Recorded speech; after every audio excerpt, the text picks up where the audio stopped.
Assalamualaikum warahmatullahi wabarakatuh. Hai Manners, selamat datang di podcast Romansa Ramadan bersama Manisa. Kali ini Man1 Blitar mengadakan podcast yang eksklusif hanya ada di bulan Ramadan aja nih. Jadi pembahasannya nanti akan mengenai seputar puasa Ramadan, sunah-sunah yang ada di bulan Ramadan itu apa aja, dan juga amalan-amalan di bulan Ramadan. Gitu. Manners, kali ini di podcast pertama kita mengundang salah satu pengajar yang ada di Man1 Blitar. Jadi ini dia Bapak Afrizal Nurali Syahputra MPD. Beliau adalah salah satu pengajar di Man1 Blitar yang mengampu pelajaran bahasa Jepang ya Pak? Ya, bahasa Arab tepatnya. Bahasa Arab. Jadi beliau ini adalah pengampu pelajaran bahasa Arab di Man1 Blitar. Selamat datang Pak Afrizal. Ya, selamat datang juga ya kan. Gimana kabarnya hari ini? Alhamdulillah baik. Adit gimana kabarnya? Baik. Alhamdulillah masih Puasanya baik penuh juga. ya? Masih penuh sampai Masih saat penuh, ini. ya. Masih penuh ya teman-teman. Pak Afrizal sendiri gimana puasanya sampai saat ini? Alhamdulillah masih penuh. Semoga kita semua diberikan kelancaran dalam menunaikan ibadah puasa selama berapa? 28 hari enggak sih Pak? 29 dong. 29 atau 30 hari. Cuma saya harapannya 29 aja ya kan. 29 aja. Boleh. Gitu. Tapi ini ngomongin puasa ya Pak? Ya. Nggak kerasa puasa kita udah 1 minggu aja nih Pak. Iya. Gimana Pak Afrizal? Selama 1 minggu puasa ini kegiatannya apa aja?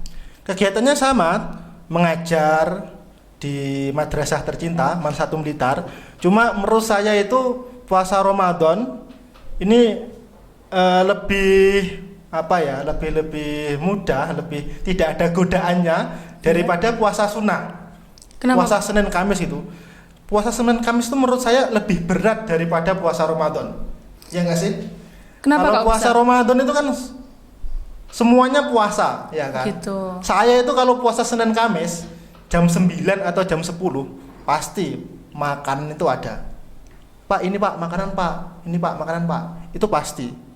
Pas saya nggak puasa, mengharap diberi makanan, malah nggak ada makanan, ya kan? Tapi kan sama aja Pak, di bulan Ramadan juga banyak sekali toko itu yang masih buka gitu. Kenapa Iya. kok lebih mudah puasa di bulan Ramadan gitu Pak, menurut Bapak? Ya karena circle kita kalau di bulan Ramadan tuh nggak mungkin nggak puasa ya. Jadi Iya. puasa semuanya.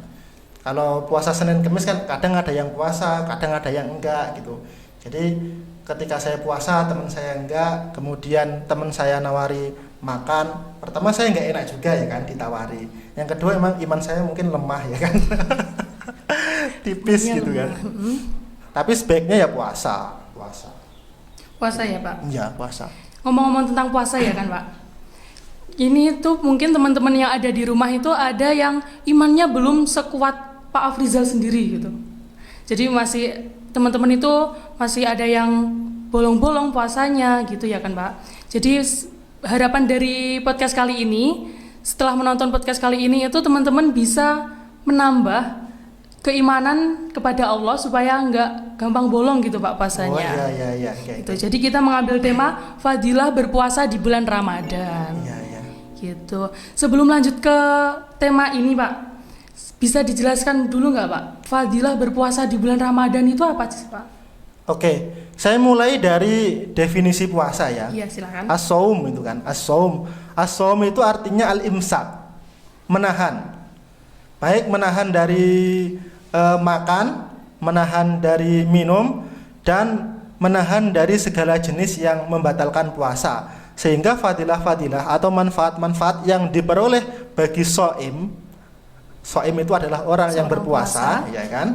Itu adalah berkaitan dengan menahan lapar, menahan haus, dan segala yang membatalkan puasa. Seperti itu. Ada banyak aspek yang bisa kita gali dari fadilah atau manfaat dari berpuasa itu sendiri. Jadi seperti itu gambaran umumnya sebenarnya. Kalau boleh dijelaskan secara rinci lagi nih Pak, Ya. fadilah puasa itu kan berarti keutamaan puasa ya kan Pak? Ya. Nah, keutamaan puasa itu ada apa aja sih Pak? Dapat membuat tubuh menjadi gimana gitu dari segi fisik, dari segi keimanan, atau dari segi sosial mungkin? Oke. Dari segi misalkan dari segi kesehatan ya kan? Iya. Atau dari segi fisik misalkan. Seorang yang berpuasa itu menahan makan dan minum Betul. Dan segala jenis yang membatalkan puasa dari terbitnya fajar atau dari subuh, ya kan, sampai terbenamnya matahari atau sampai maghrib. Nah, dengan pengurangannya porsi makanan ketika siang tidak makan, maka yang pertama pasti untuk diet, ya kan, untuk diet. Badan itu turun Iya, gitu ya, berat Pak? badannya turun. Jadi jarang sekali ditemui orang yang sering berpuasa dan istiqomah berpuasa dia obesitas, ya kan. Jadi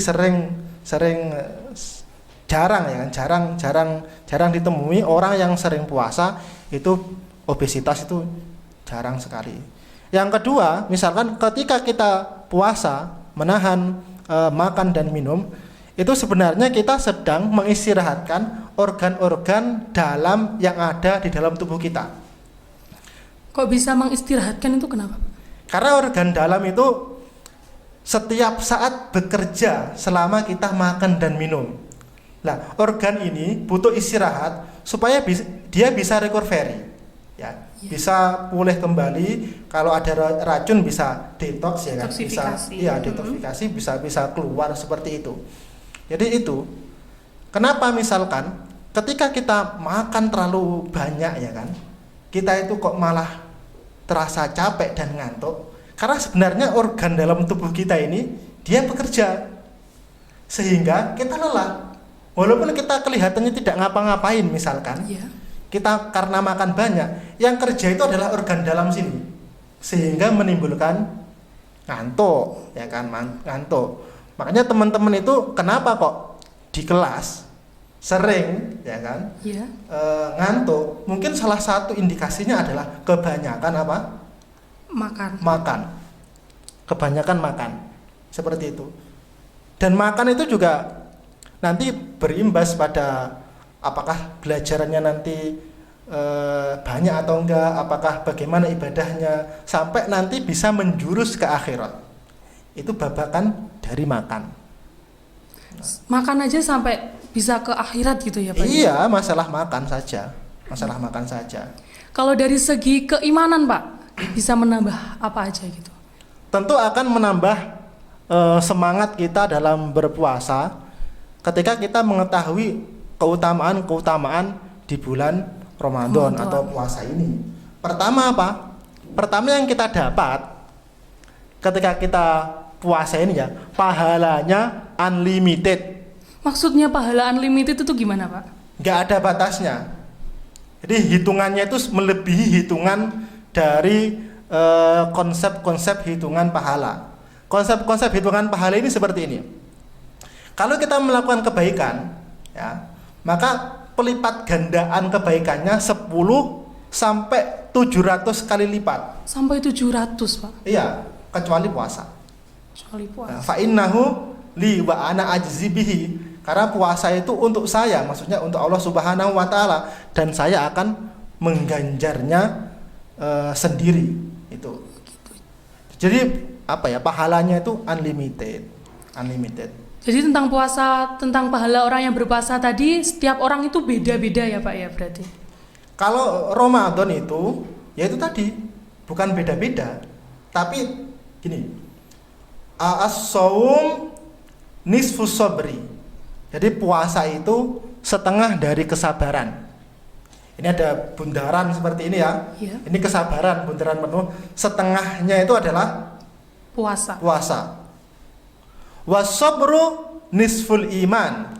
Sedangkan kesabaran itu adalah setengah dari keimanan. Jadi kita bisa mengambil kesimpulan bahwa as-shaumu rubu'ul iman. Puasa itu adalah seperempatnya iman. Ya. Jadi setengah dari kesabaran itu adalah puasa. Sedangkan dalam Al-Quran dijelaskan bahwa innama yuwaffas sabiruna ajrahum bighairi hisab. Apa? Tahu artinya, ya? Innama yuwaffas sabiruna ajrahum bighairi hisab. Sesungguhnya hanya orang-orang yang sabar yang disempurnakan pahalanya tanpa hisab, tanpa batas, unlimited tadi. Nah, sedangkan puasa itu adalah setengah dari kesabaran. Maka hitungan pahalanya melebihi dari ketika kita melakukan kebaikan dilipat gandakan 10 sampai 700 kali. Jadi seperti itu. Tapi ada syaratnya itu. Apa tuh syaratnya, Pak? Syaratnya ikhlas. Harus ikhlas ya? Harus ikhlas. Misal gini, Adit memberi uang kepada orang yang membutuhkan, ya kan? Iya. 10.000. Iya. Kalau Adit ikhlas, pelipat gandaan pahalanya, ini ngomong masalah matematika ya, supaya teman-teman itu semangat untuk puasa, ya kan? Boleh.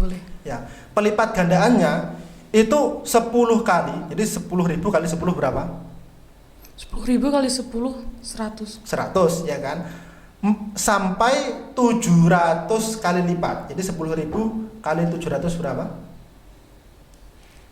700.000, ya kan? Itu. Tetapi kalau puasa melebihi hitungan itu. Okay. Melebihi hitungan lipatan kali dari 10 sampai 700 tadi. Karena unlimited. Tidak ada yang mengetahui seberapa banyak pahalanya orang yang berpuasa, karena pahalanya itu unlimited. Ya kan? Pol-polan pahalanya itu banyak sekali.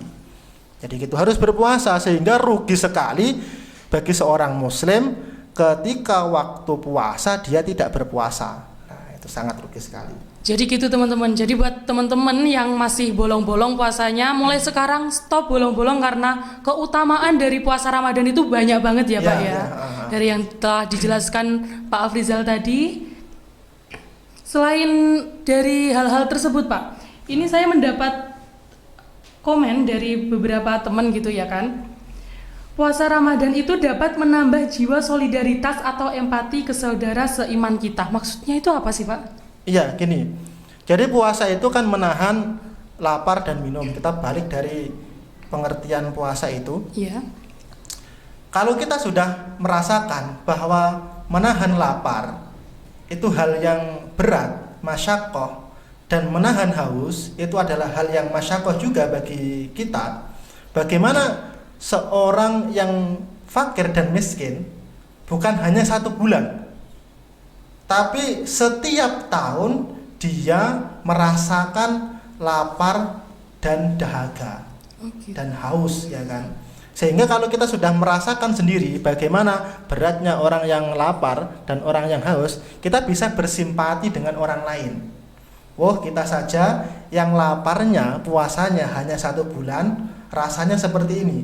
Apalagi orang yang fakir miskin selama hidupnya dia penuh dengan kelaparan dan haus. Seperti itu. Sehingga rasa empati itu kalau kita sudah mengalaminya sendiri, itu akan timbul. Kita saling berbagi kepada orang lain, ya kan, dan lain sebagainya. Seperti itu. Jadi dapat menambah jiwa solidaritas kita juga gitu ya, Pak ya. Betul. Nah, jadi itu tadi teman-teman adalah pengertian dan juga ulas sekilas tentang keutamaan dari berpuasa di bulan Ramadan. Sekarang waktunya sesi tanya dong Ustadz. Nah, jadi pada sesi ini kita akan memberikan pertanyaan titipan dari teman-teman yang udah dikirimkan lewat question box di Instastory Man1 Blitar. Jadi akan saya bacakan pertanyaan-pertanyaan dari teman-teman. Untuk teman-teman yang ingin titip pertanyaan juga bisa menunggu atau pantengin terus IG dari Man1 Blitar untuk menunggu question box. Nah, di situ nanti teman-teman bisa memberikan pertanyaan yang akan dititipkan kepada pemateri kita gitu. Jadi langsung aja ya Pak, kita ke pertanyaan yang pertama. Oke. Pertanyaan dari AK47M4A1L9. Jadi pertanyaannya, Lailatul Qadar adalah malam turunnya Al-Quran. Apakah berarti 17 Ramadan adalah Lailatul Qadar? Iya, oke. 17 Ramadan yang dimaksudkan itu adalah turunnya Al-Quran dari Allah Subhanahu wa taala ke langit dunia. Bertepatan pada saat itu ketika nuzulul Quran itu Lailatul Qadar. Tetapi pada bulan-bulan berikutnya Lailatul Qadar itu tidak pasti turun di 17 Ramadan. Dia bisa turun di tanggal 1 atau tanggal 2 atau tanggal 3 atau 10 terakhir di bulan Ramadan seperti itu. Dan itu tidak ada orang yang mengetahuinya. Tidak ada orang yang mengetahuinya kecuali orang-orang yang diberitahu. Artinya orang-orang yang arif billah diberitahu oleh Allah Subhanahu wa taala sehingga dia bisa mengetahuinya. Ada salah satu hadis yang mengatakan bahwa ketika datang tanggal 21 sampai tanggal 29 atau 30, Nabi itu senantiasa mengikat keras sarungnya.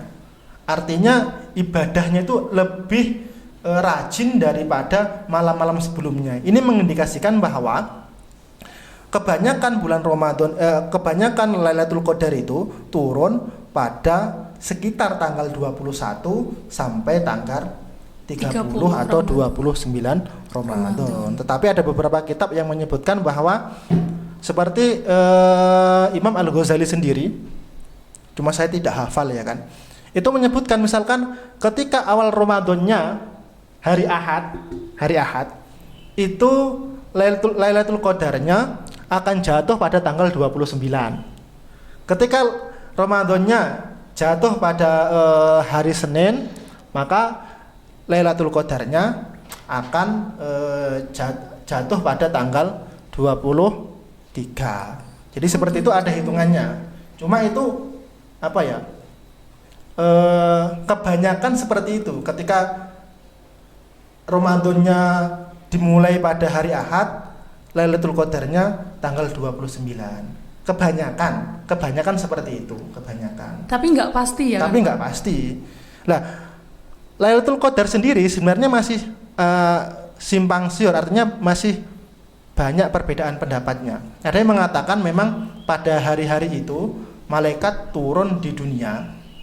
Ada yang mengatakan bahwa Lailatul Qadar itu adalah ketika seseorang itu mengosongkan perutnya dan hatinya, lalu lepas dari hawa nafsunya, itu yang kasyifu biha alamal malakut, atau yang kasyifu biha alamul malakut. Jadi alam-alam malaikat itu akan tersingkap. Dengan cara apa? Dengan cara kita mengosongkan perut, kemudian mengosongkan hati. Yang ada di dalam hati adalah Allah Subhanahu wa ta'ala. Seperti itu. Jadi gitu. Udah terjawab ya AK 47M4A1L9.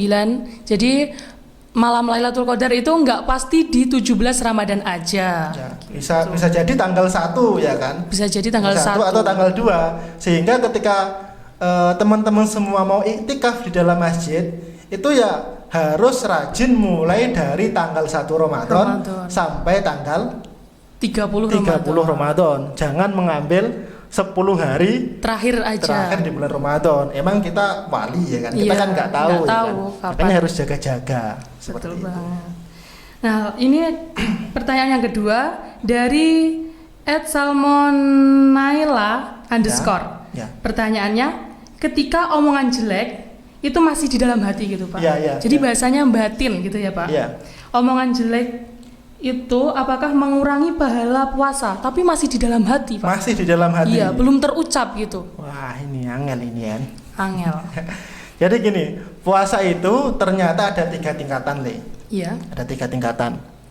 1, shaumul am. Puasanya orang umum. Lah, puasanya orang umum ini adalah al-imsak anil akli wasyurbi wa kullu ma yubtilu as-sauma. Ya. Menahan lapar, menahan haus, menahan segala sesuatu yang bisa membatalkan puasa, termasuk berhubungan suami istri ketika siang hari di bulan Ramadan. Itu puasa yang umum. Nanti kita bisa mengoreksi diri kita sendiri, kira-kira puasa kita masuk kategori puasa yang mana. Ya. Yang kedua, ada shaumul khawas. Ya. Khawas itu khos. Saumnya bagi orang-orang yang khusus. Nah, saumnya bagi orang-orang yang khusus ini bukan hanya menahan makan, minum dan segala hal yang membatalkan puasa, tetapi juga kaful lisan, kafun nador, kafus sima, ya kan? Wa baqiyatil jawari, menahan pandangan, menahan mulut untuk ghibah, ya kan? Atau berdusta, atau berbicara tidak ada esensinya, atau hal yang sia-sia. Mendengar, ya kan? Juga kita harus menghindari mendengar hal-hal yang jelek. Kemudian anggota-anggota badan yang lain, misal ketika Ramadan tidak boleh kita langsung mukul temannya, tuh nggak boleh. Itu puasanya orang yang khusus, ya kan. Lah puasanya ada lagi yang ketiga, ada khawasul khawas, khususnya khusus, ya kan. Puasanya orang yang khususnya khusus ini bukan hanya menahan makan, minum, segala hal yang membatalkan puasa, bukan hanya menahan anggota badan kita, tetapi juga hatinya ikut dikosongkan. Jadi yang ada di dalam hati itu hanya Allah Subhanahu wa taala. Dia mengosongkan hatinya, namanya takhalli, dari hal-hal yang duniawi. Misalkan kita mau lebaran ingin baju baru misalkan, dan lain sebagainya, hal-hal duniawi di dalam hati itu dikosongkan. Lalu tahalli itu dihiasi dengan hal-hal yang baik, perilaku baik, zikir dan lain sebagainya.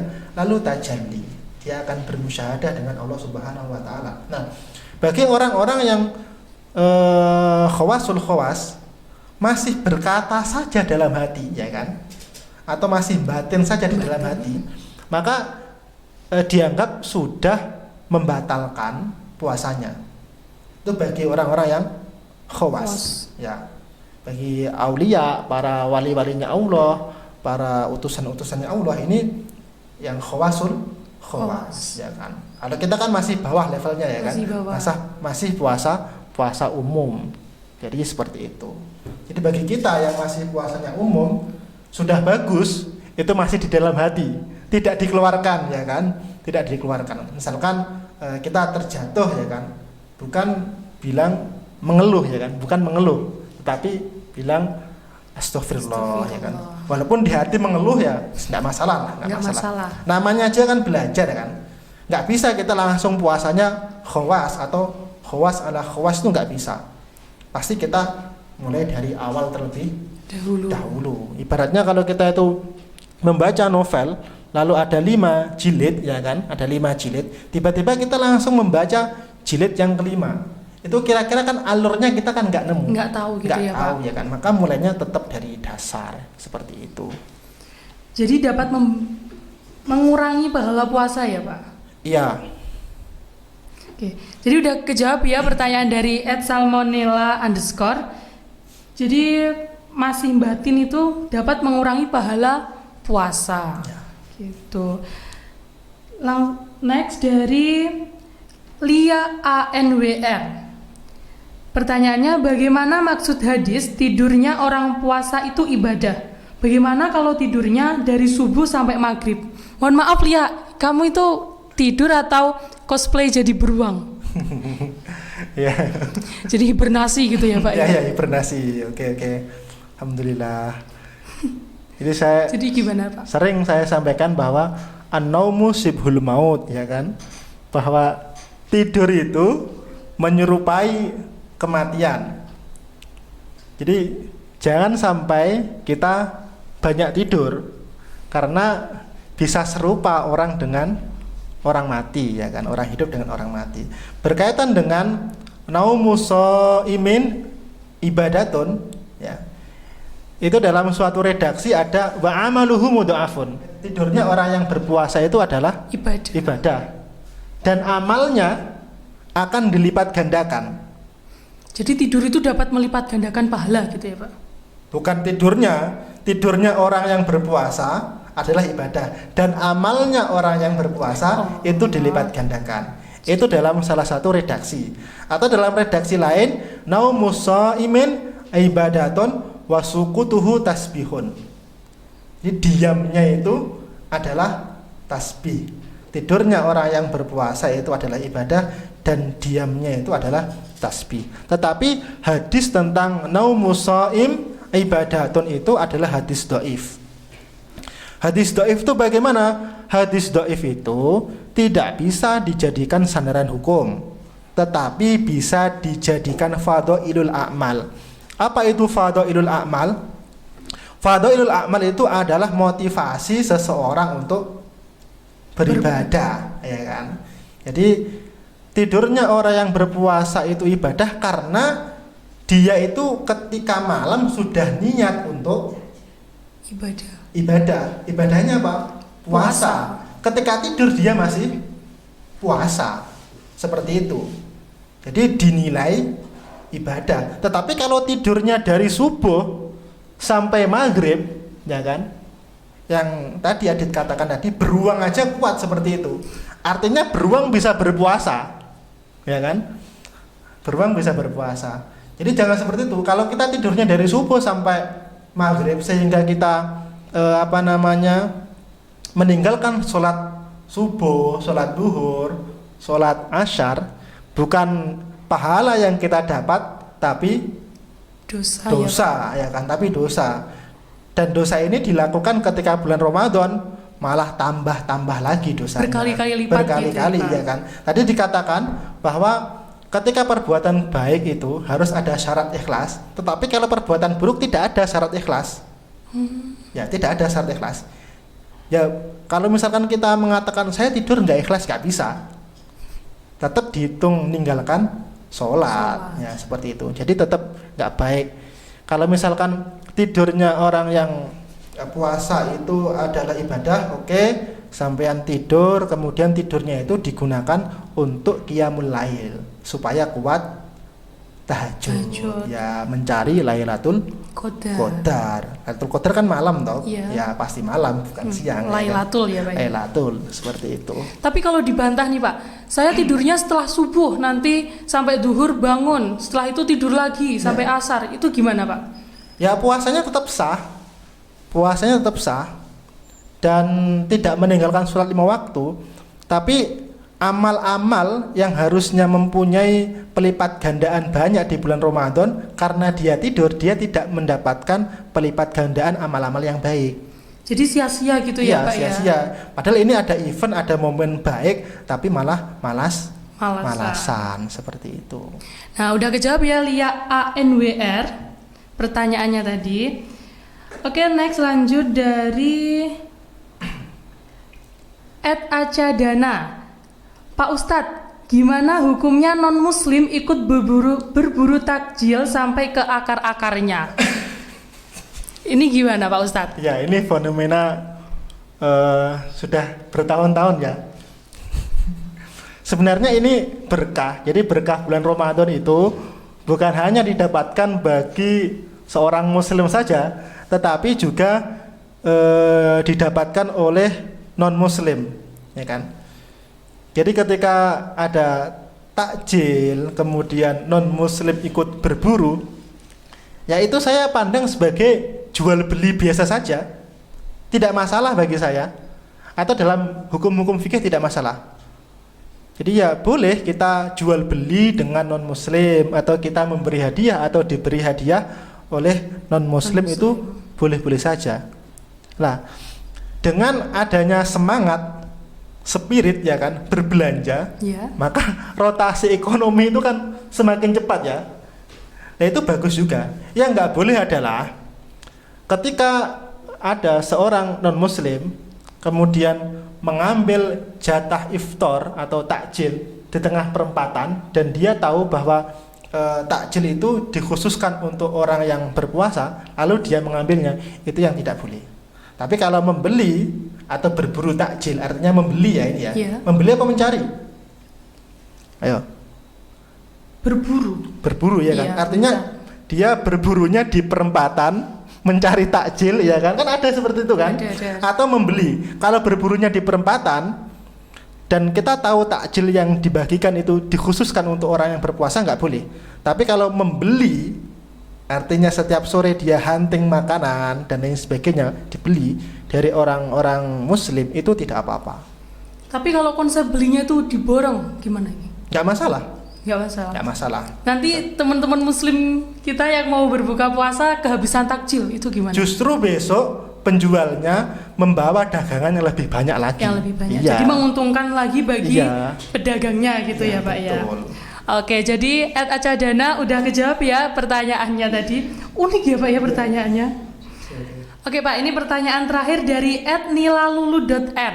Jadi pertanyaannya, tips menghilangkan rasa was-was saat berpuasa. Kadang merasa takut kalau sah atau tidak puasanya. Itu gimana Pak? Oke, yang penting gini, syarat dan rukun puasa itu sudah kita jalankan, selesai sudah. Jadi sah aja puasanya kalau syarat dan rukunnya sudah kita jalankan. Ya, misalkan kita sudah orang Islam, ya kan, sudah balik, ya kan, kemudian tidak dalam perjalanan, ya kan. Kalau perjalanan kan boleh iftar ya, Boleh. atau tidak dalam keadaan sakit, ya kan.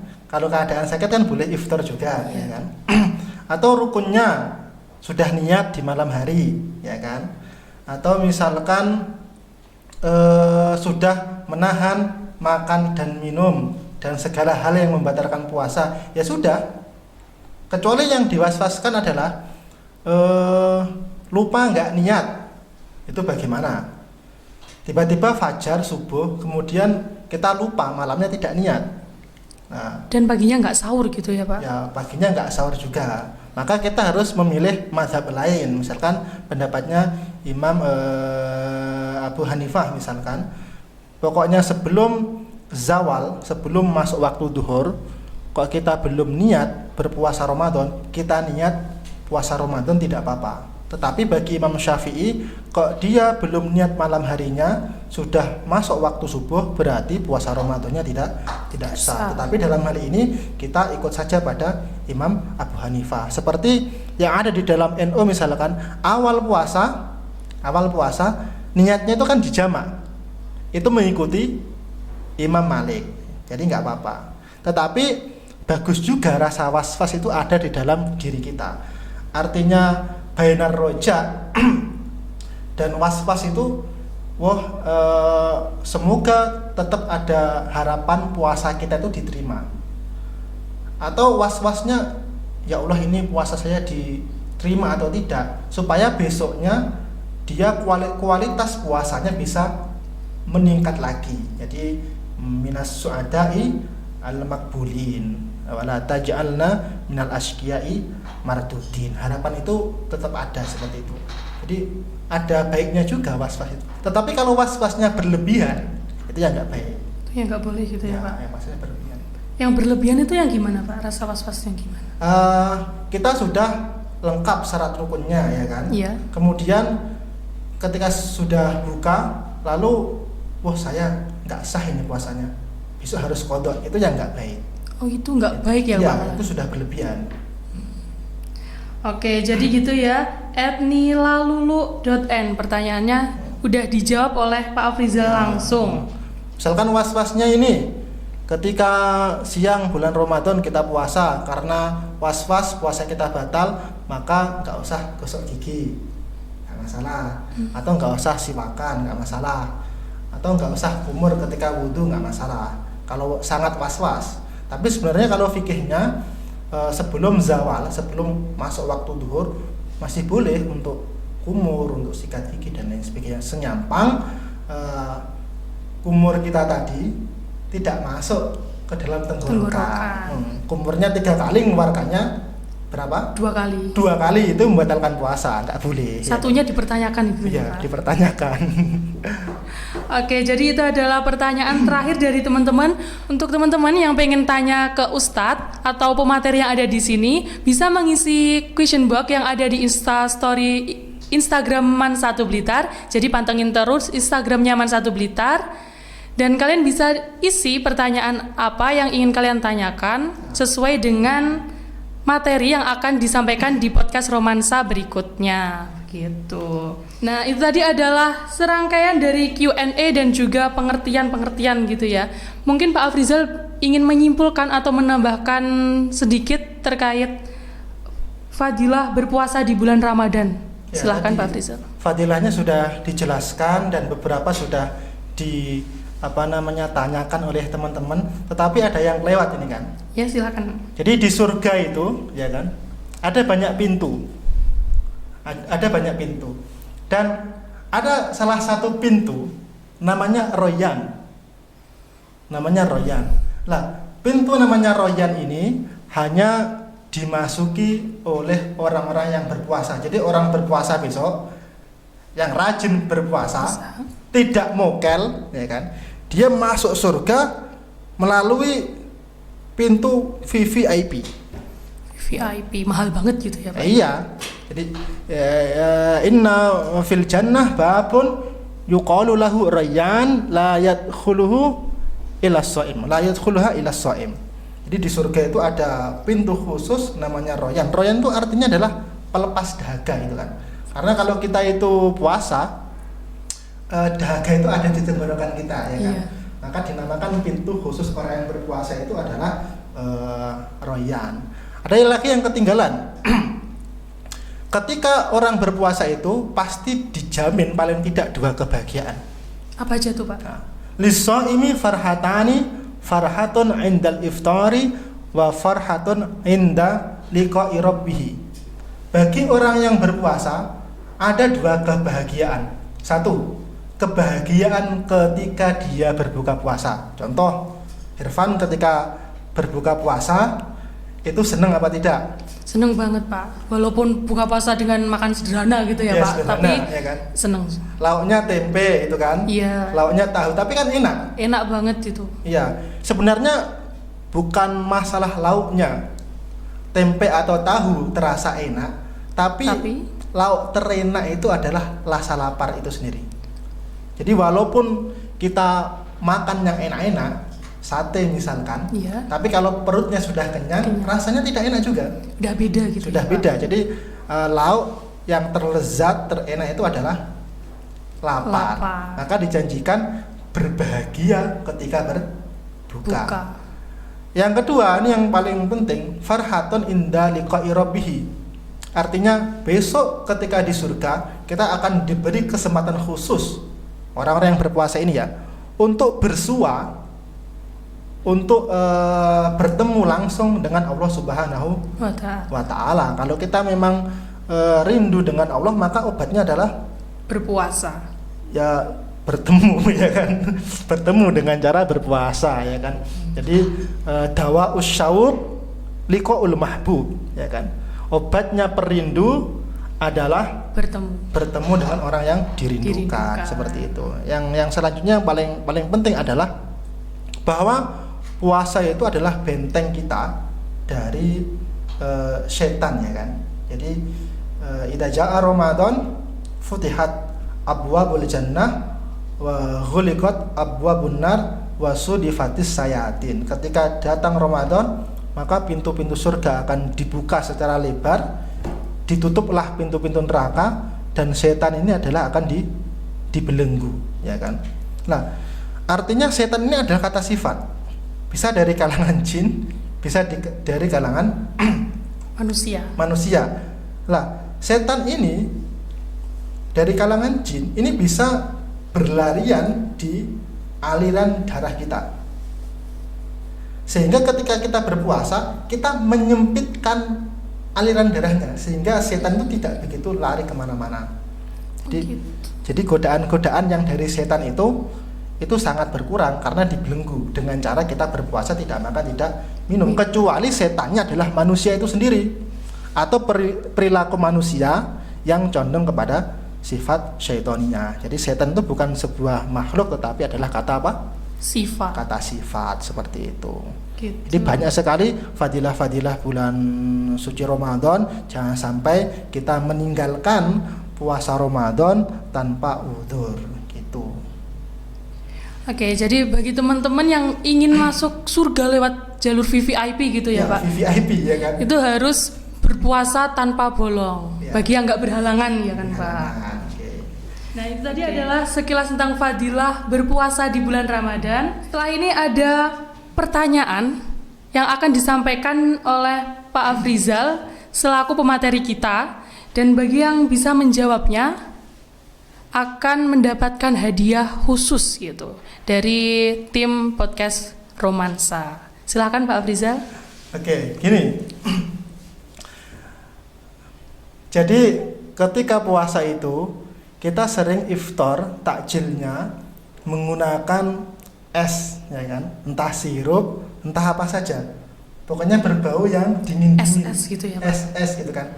Sehingga kadang-kadang teman-teman yang sering berbuka dengan es itu akan flu, ya kan? Akan radang tenggorokan, hidungnya akan tersumbat gitu ya. Iya. Pertanyaannya adalah bagaimana hukum memakai inhaler, tahu inhaler ya?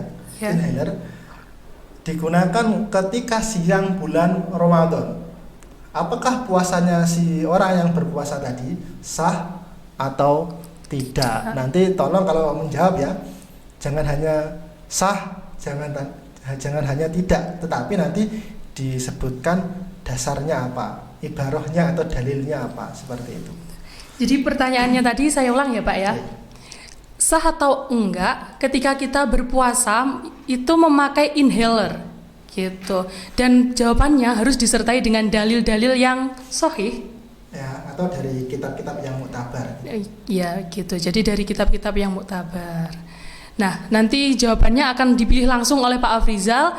Dan bagi teman-teman yang ingin menjawab, pantengin terus IG-nya Man1 Blitar, nanti akan disediakan question box. Jawab aja di situ, nanti akan dipilih Pak Afrizal. Nah, ini tadi adalah sekilas tentang fadilah berpuasa di bulan Ramadan. Jadi bagi teman-teman yang suka dengan video ini bisa di-like, komen, dan juga di-share sebanyak-banyaknya. Dan jangan lupa di-subscribe channel YouTube Man1 Blitar. Oke, terima kasih Pak Afrizal. Nggak kerasa ini udah lama kita ngobrol gitu ya, udah di ujung podcast, di ujung acara podcast gitu. Terima kasih telah meluangkan waktu yang padat banget. Tidak biasa aja. Biasa aja. Oke, terima kasih teman-teman. Ditunggu pengumuman pemenangnya bagi yang udah jawab di episode podcast Romansa episode kedua. Terima kasih dan wassalamualaikum warahmatullahi wabarakatuh. Waalaikumsalam warahmatullahi wabarakatuh.